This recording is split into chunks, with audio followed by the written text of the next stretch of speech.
இன்றைக்கி ஒரு ஹெல்த்தியான பீட்ரூட் இட்லி பண்ணலாமா? ஃபஸ்ட்டு வந்து பீட்ரூட்டை நல்லா கிரேட் பண்ணி வச்சுக்கோங்க. இட்லி மாவு நான் வீட்டில் அரைச்சது நான் ரெடி பண்ணி வச்சுருக்கேன் உப்பு போட்டு. அதுக்கப்புறமா நம்ம துருவின பீட்ரூட் இருக்கும் இல்லையா, அதை வந்து அந்த மாவில் ஆட் பண்ணிக்கோங்க.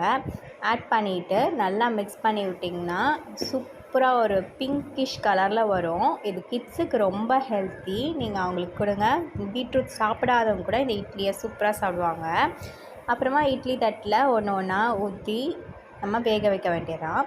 நான் கீழே ரிலேட்டட் வீடியோஸில் பொங்கல் வீடியோ என்னோடய வ்ளாக் நான் போடுறேன். விருப்பம் இருக்கிறவங்க செக் பண்ணி பாருங்கள்.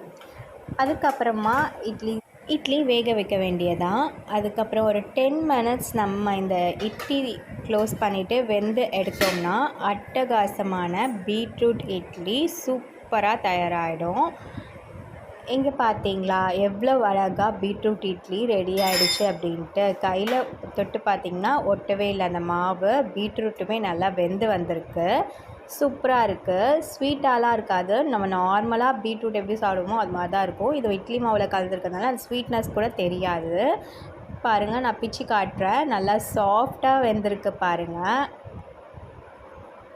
இது கூட நீங்கள் வந்து தேங்காய் வேர்க்கடலை சட்னி வச்சு சாப்பிட்டிங்கன்னா அட்டகாசமாக இருக்கும். இதுக்கு சைட் டிஷ்ஷு நீங்கள் இது மாதிரி ட்ரை பண்ணியிருக்கேன்னா எனக்கு கமெண்ட் பாக்ஸில் சொல்லுங்கள். இது நீங்கள் ட்ரை பண்ணலை அப்படின்னா இது நீங்கள் ட்ரை பண்ணிவிட்டும் எனக்கு கமெண்ட் செக்ஷனில் எப்படி இருக்குதுன்னு சொல்லுங்கள். இதோட இந்த வீடியோ முடியுது. நெக்ஸ்ட் ஒரு வ்ளாகில் நான் உங்களை மீட் பண்ணுறேன். அது வரைக்கும் தேங்க்ஸ் ஃபார் வாட்சிங். பாய் பாய்.